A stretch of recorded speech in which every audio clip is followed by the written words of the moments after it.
માં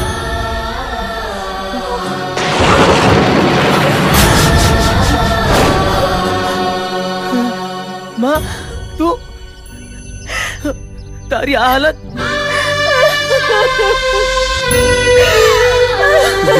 તો નથી મારા અવગુણ મારા ભૂલી જાજે ભટક્યો હતો રસ્તો મને માફ તું કરી દેજે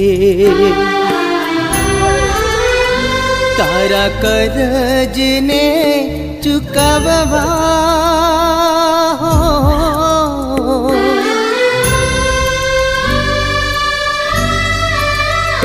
તારા કરજને ચુકવવા અવતાર ધરીને આવ્યો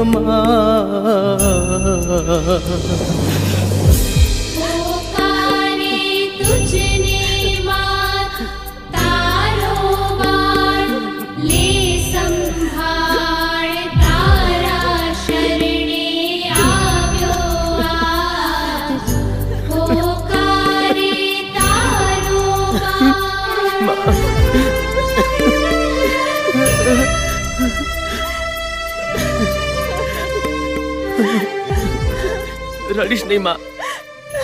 મને ખબર છે મેં બહુ મોટો ગુનો કર્યો છે. જે પારકી છોકરી માટે મેં તમને બધાને છોડ્યા, એ છોકરી અને મારા મિત્ર અશોકે મારી સાથે દગો કરી મારા બધા જ રૂપિયા લૂંટી લીધા. મારી આંખો ઉઘડી તો આ બહુ મોડી. મને માફ કરી દે. વિક્રમ બેટા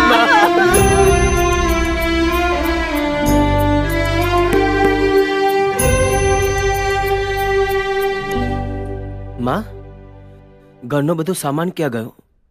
ઘર ખાલી ખાલી કેમ લાગે છે? દીકરા, હા માં. ફક્ત ચીજ વસ્તુઓથી જ નહીં, માણસોથી પણ આ ઘર ખાલી થઈ ગયું છે. પહેલા તું ઘર છોડીને જતો રહ્યો, પછી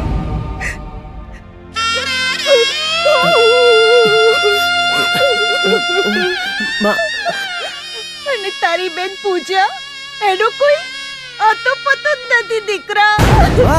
હા દીકરા, તારું બાનું આગળ ધરીને વેવાઈએ પૂજાનું સગ પણ તોડી નાખ્યું અને એ આઘાતથી તારા બાપુ અડધા ગાડા જેવા થઈ ગયા. ક્યાં છે બાપુ?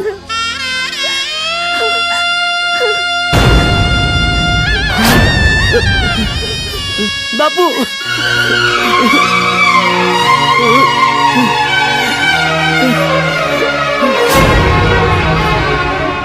બાપુજી જુઓ, હું આવી ગયો છું. હવે તમે જરાય ચિંતા ના કરતા. ઘરનો બધો જ ભાર હું ઉપાડી લઈશ. મારાથી જે ભૂલ થઈ એની હું માફી માંગુ છું. બાપુજી કંઈક તો બોલો. એ નહીં બોલે દીકરા. કઠણ કાળજુ કરીને એમણે બધા આઘાત સહન કર્યા, પણ દીકરી પૂજા ઘર છોડીને જતી રહી. એ આઘાત તારા બાપુ જીરવી ના શક્યા અને એક દિવસથી એક કોમામાં સરી પડ્યો.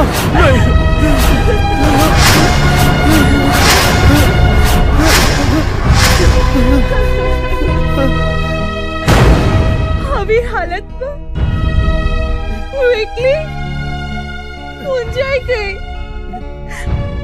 અને તારા દોસ્તો પાસે મદદ માટે દોડી ગઈ. સાહેબ તમારે ત્યાં નોકરી કરે છે એ અશોકને મારે તાત્કાલિક મળવું છે. પણ બેન, અશોક તો નોકરી છોડીને જતો રહ્યો છે. કિશોર, રાજુ, હા? વિક્રમના બાપુની તબિયત વધારે ખરાબ થઈ ગઈ છે. એમને તાત્કાલિક હોસ્પિટલે લઈ જવા પડશે. મારે અત્યારના સોની પિક્ચરની ટિકિટ છે. રાજુ તું જઈ આવ ને. ઈશ્વર મારા પર ક્યાં ઢોળે છે? તને ખબર છે ને મારે આજે ક્રિકેટ મેચ રમવા જવાની છે. અને આ પોતાના અને પારકા બધાએ મોં ફેરવી લીધું. તારા બાપુની નોકરી તો છૂટી ગઈ હતી, એટલે ઘરનું ગુજરાન ચલાવવા અને તારા બાપુનો ઈલાજ કરાવવા મારી પાસે ઘરની એક વસ્તુ વેચવા સિવાય બીજો કોઈ રસ્તો જ નહોતો.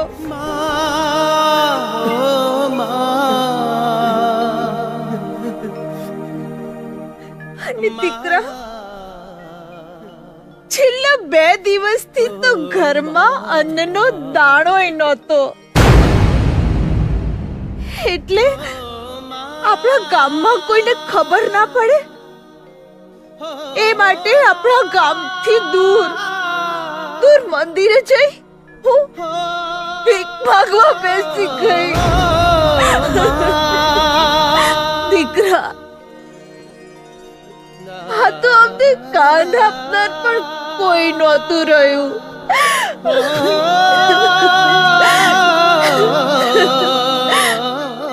એટલે અમે જીવતા રહ્યા. માં, આવા દુખી ને કડવા વેણ ન બોલ. આ તારો દીકરો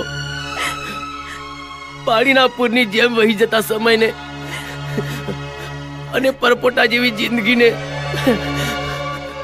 ઓળખી ન શક્યો. અને હવે જ્યારે સમજ આવી છે ત્યારે ઘણો સમય વીતી ગયો છે. મારા હાથમાં જે કંઈ પણ સમય છે તેમાં મેં કરેલી ભૂલોને હું સુધારવા માંગુ છું. મારા પર ચડી ગયેલા કરજને ચૂકવવા માંગુ છું. મને આશીર્વાદ આપો બાપુજી.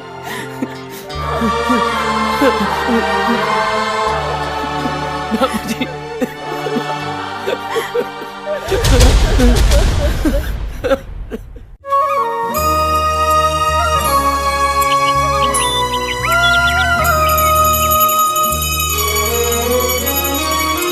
પેપર પેપર લો બે.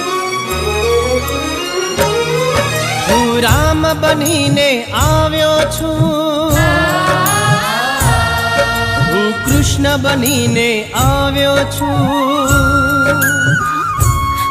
વિશ્વાસ બનીને આવ્યો છું, એક આશ બનીને ચાલ કહું છું, ઘરમાં ચાલ. બાપુજી,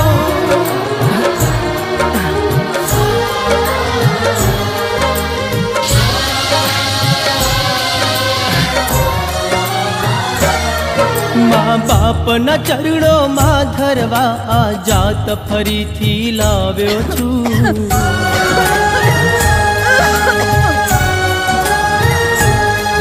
મા બાપની કાજે વૈતરણી હું પાર કરીને આવ્યો છું.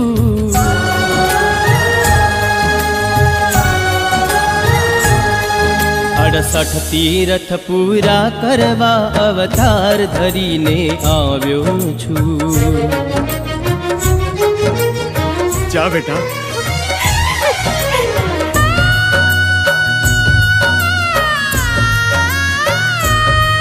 અવતાર ધરીને આવ્યો છું. અવતાર ધરીને આવ્યો છું. અવતાર ધરીને આવ્યો છું.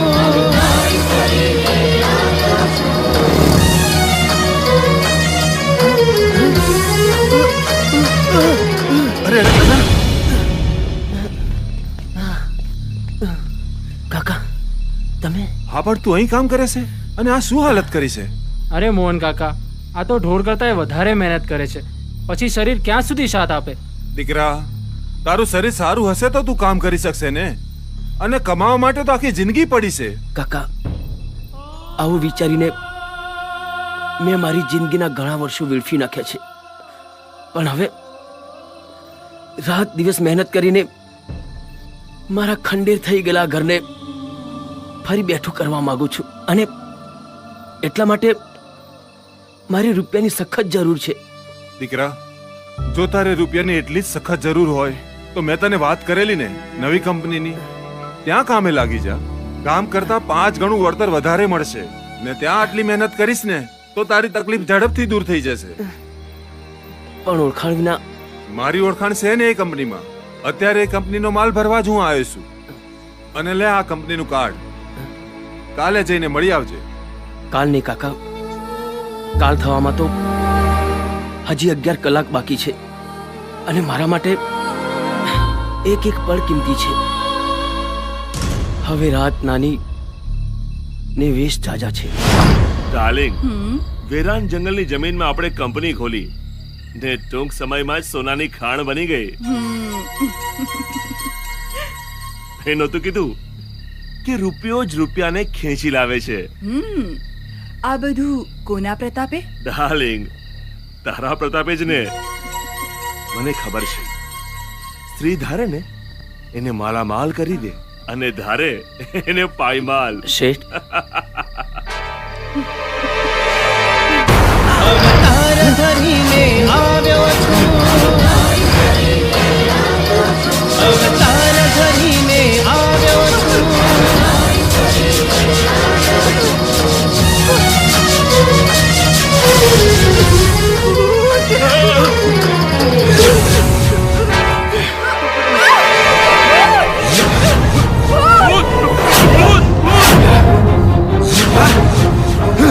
આજે તમને જીવતા નહીં છોડું.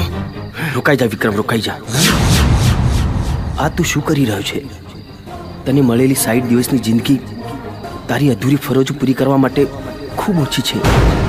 જો આ લોકોની હત્યા કરીને તું જેલ ભેગો થઈશ તો બાકીના દિવસો જેલમાં જ પૂરા થઈ જશે, અને આ મનુષ્ય અવતારનો તારો આ ફેરો પણ ફોગટ જશે. દીકરા, પીળી દેખાતી દરેક વસ્તુ સોનું નથી હોતું, અને ખૂબસૂરત દેખાતી દરેક ચીજ આપણે ધારીએ છીએ એટલી ખૂબસૂરત પણ નથી હોતી.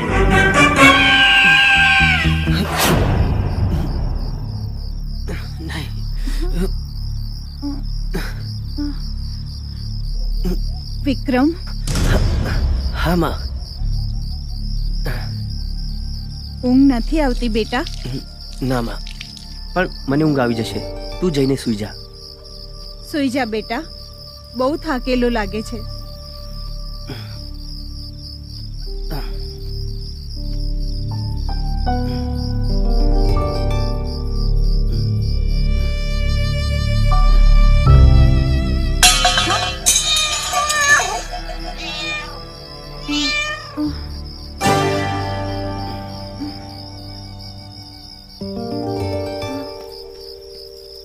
માસી, હું છું અહીંયા, તમે જાઓ અંદર.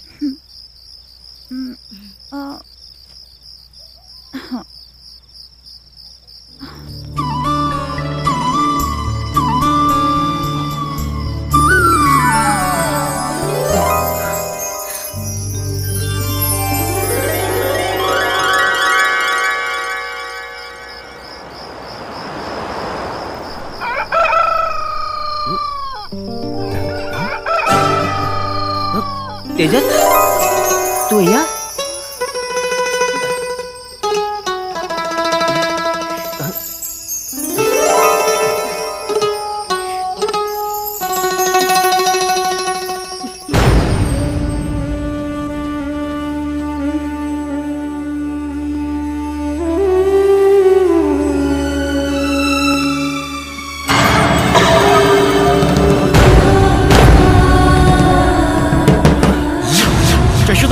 જશોદાબેન, જલ્દી અહીં આવો. જશોદાબેન, તમારી દીકરીનો ફોટો પડ્યો, અને આજે પહેલી વાર આમના શરીરમાં ચેતનાનો અણસાર જોવા મળ્યો. મને તો લાગે છે કે જે દીકરીના જવાના આઘાતથી દશરથભાઈની આ હાલત થઈ છે ને, એ દીકરી જો પાછી આવી જાય ને તો દશરથભાઈ જરૂર બેઠા થઈ જાય. મા બાપને ઘણીવાર દવા કરતા એમના સંતાનના પ્રેમની જરૂર વધારે હોય છે. ચાલો હું રજા લઉં.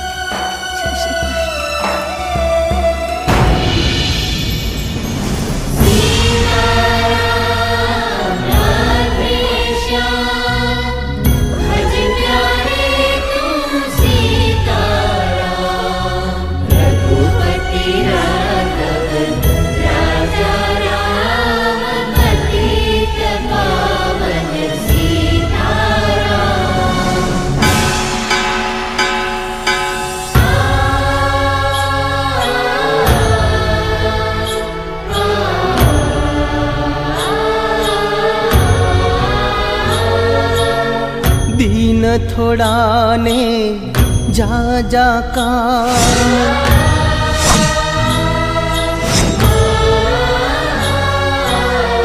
दीन थोड़ा ने जा जा काम, शक्ति दे मुझने राम.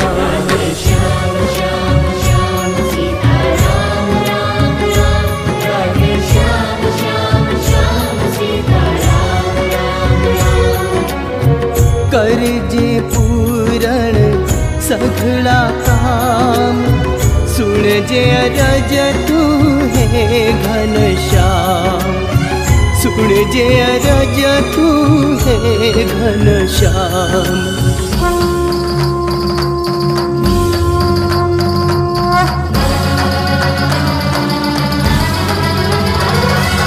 राम करे छे सौना का, भटक्यानो बेरो भगवान.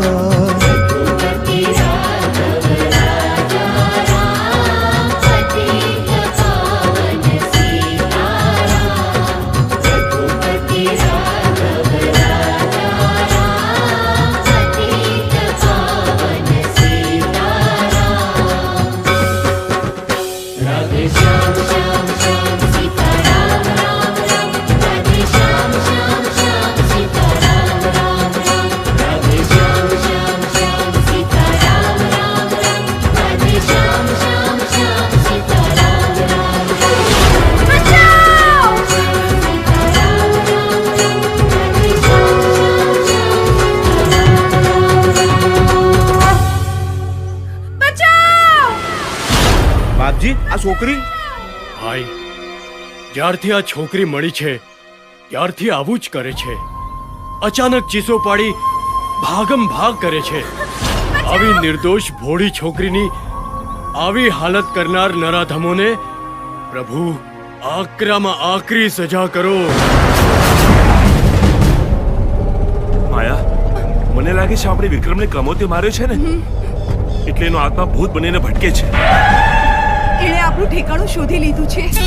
હવે આપણને હવેલીમાં સુખીથી રહેવા નહીં દે. અશોક, મને ખૂબ ડર લાગે છે. તું ગભરાઈશ નહીં, હું બેઠો છું ને. હું કોઈ એવા ભુવાને શોધી કાઢીશ જે ભલભલા ભૂતને ઊભી પૂંછડીએ ભગાડી દે. હટતી પણ નથી આ.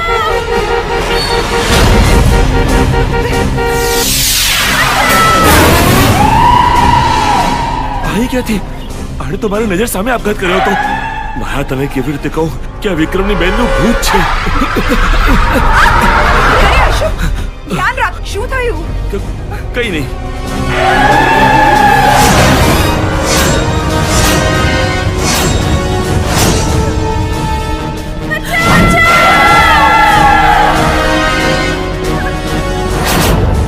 આ ભેદ છુપાવવામાં જ મારી ભલાઈ છે.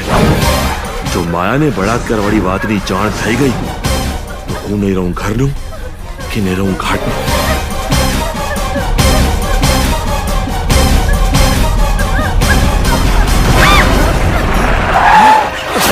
અરે અશોક, ધ્યાન રાખ. શું થયું? માયા, માયા, વિક્રમનું ભૂત જો. અશોક, અશોક, જલ્દી ગાડી ભગાઓ. અશોક, અશોક, ગાડી ભગાઓ.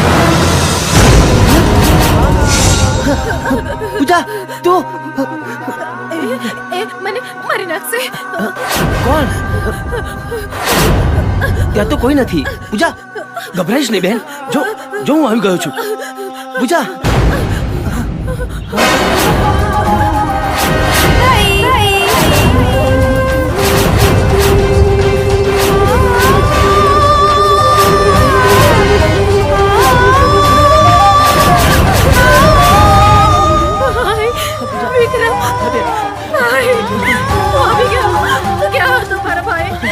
દીકરા, તું આ છોકરીનો ભાઈ છે? હા મહારાજ. બેટા, તારી બેન મને ભૂતનાથ ખંડેરની પાછળની ખાઈમાં પડેલી મળી અને હું એને અહીં મંદિરમાં લઈ આવ્યો.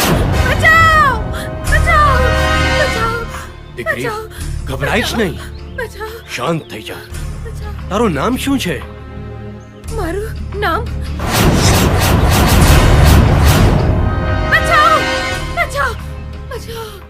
બાપજી, લાગે છે ખાઈમાં પડી જવાથી આની યાદશક્તિ જતી રહી છે. અને ત્યારથી જ આ દીકરીને મેં મારા મંદિરમાં જ આશરો આપ્યો હતો. મહારાજ, આવા કપરા સંજોગોમાં મારી બેનની સંભાળ લઈને તમે અમારા કુટુંબ પર બહુ મોટો ઉપકાર કર્યો છે. હું એને જિંદગીભર નહીં ભૂલું.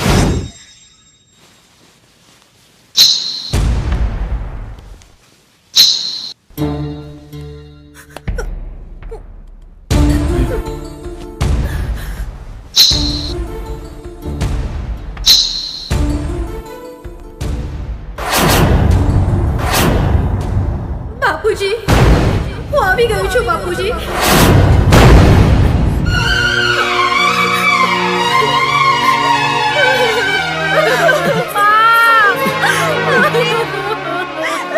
આવી ગઈ દીકરી.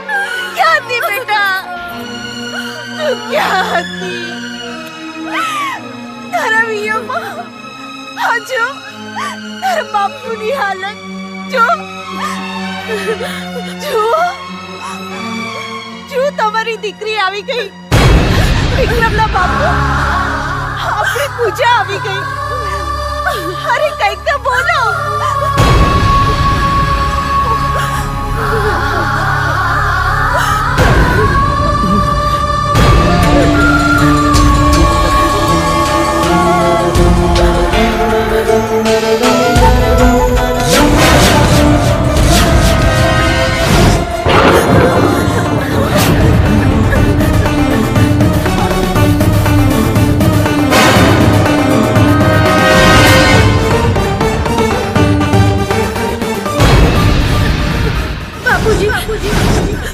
હું આવી ગઈ છું. બાપુજી,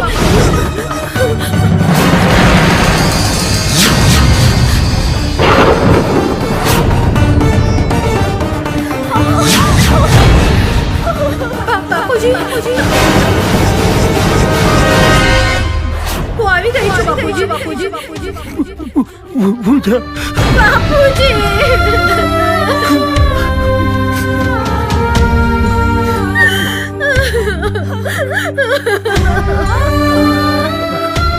રડની દીકરી, હજી જીવું છું. વિક્રમ જતો રહ્યો તો શું થયું?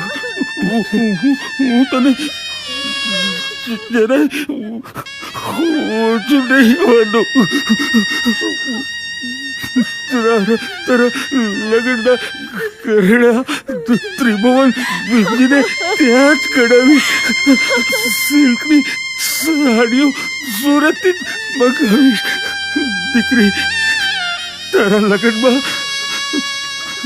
દુનિયાભરનું બધું સુખ હું લાવી શકીશ. ચૌતલ ઓમનારો તારો ભાઈ નહીં લાવી શકું.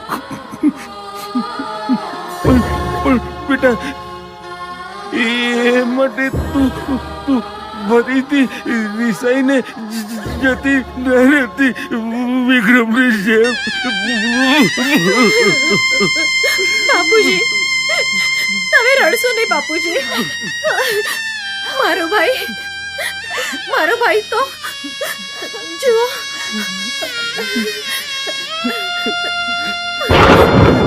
रघुपति राघव राजा राम पतित पावन सीताराम सीताराम राधे श्याम विक्रम!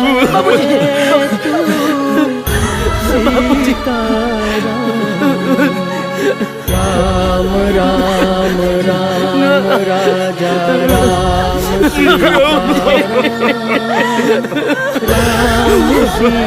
भले माफ કરી દો બાપુજી. મરદ થઈને આટલો ડરે છે તે એકલાય નહીં, ભૂત તો મેં પણ જોયું તું. હા માયા, તને ક્યાં ખબર છે? વિક્રમની બેન પર બળાત્કાર કરવા જતા તેણે આપઘાત કર્યો હતો ને ગઈકાલે ગાડીની આગળ ભાગતી હતી એ વિક્રમની બેનનું ભૂત હતું. તે તો ફક્ત એક, પણ મેં તો બબ્બે ભૂત જોયા છે. રડ નહીં બેન, એ દગાબાદના હલકા લોહીને આપણે ઓળખી ના શક્યા. એણે મારી પીઠ પાછળ દગો કર્યો, તારી પર નજર બગાડી, પણ હવે એ હરકતનું ઠેકાણું મેં જાણી લીધું છે. હવે એ બચી નહીં શકે. ના દીકરા, એકવાર તારા એક ખોટા પગલાથી આપણું આખું ઘર વેરવિખેર થઈ ગયું તું. ફરીથી એવું કોઈ પગલું ના ભરતો દીકરા, કે આ ઘર ફરી બેઠું જ ના થઈ શકે. વિક્રમભાઈ, એ વિક્રમભાઈ, કહેવું પડે હો, આખરે તમારી મહેનત ફળી ખરી. એટલે અરે જશોદાબેન, આ પૂજાનું સગપણ પેલા મુકેશભાઈના દીકરા રમેશ જોડે નક્કી થાય એના માટે આ વિક્રમભાઈ કેટલાય દિવસથી મહેનત કરતા હતા. વિક્રમભાઈએ જાણે શી ખબર શું જાદુ કર્યો કે એ તો ઘડિયા લગન લેવા તૈયાર થઈ ગયા. વિક્રમ બેટા,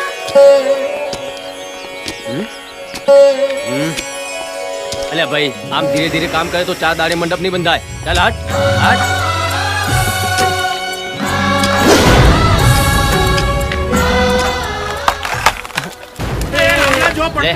ઝડપ રાખજે, ટાઈમ બહુ ઓછો છે. એ નીચે ઉતાર, ક્યારનો મથે છે તે, ટાઈમની કોઈ કિંમત જ નથી. ઉતાર. બેટા વિક્રમ, હા માં, જેનું કામ છે એ કરશે. ચાલ નાસ્તો કરી લે, હજી તો ઘણો સમય બાકી છે બેટા. બસ 5 મિનિટ. સારું, પણ જલ્દી આવજે હો. હા. વિક્રમ વિક્રમ વિક્રમ વિક્રમ, હું અહીં છું વિક્રમ.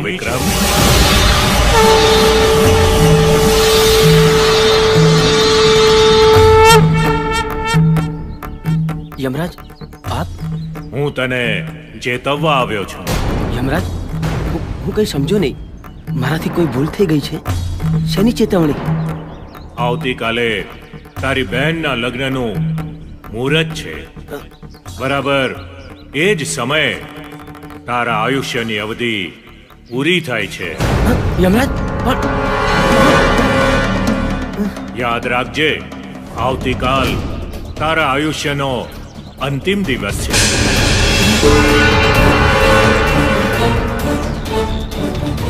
યમરાજ દીકરા, તું કોની જોડે વાતો કરે છે? કઈ નહીં માં, કોઈની જોડે નહીં.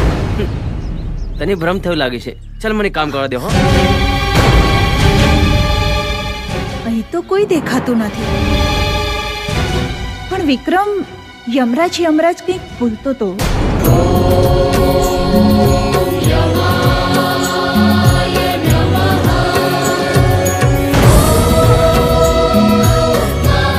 હે યમદેવતા, અચાનક મારા દીકરાના મોઢેથી આપનું નામ સાંભળી હું ખૂબ મૂંઝવણમાં મુકાઈ ગઈ છું. આજે પહેલી વાર હું આપને અરજ કરું છું પ્રભુ, જે હોય તે સત્ય મને જણાવો. હે પ્રભુ, જો આપ મારી સામે સત્ય નહીં લાવો તો જિંદગી ભર મેં કરેલી તમારી ભક્તિમાં કંઈક ખોટ રહી ગઈ હશે એવું હું માની લઈશ. પણ આ જગત જેની ભક્તિ નથી કરતું એ ભગવાનની ભક્તિ કરીને મેં મોટી ભૂલ કરી છે એવું આ જગતના લોકો માનશે પ્રભુ. યમદેવતા!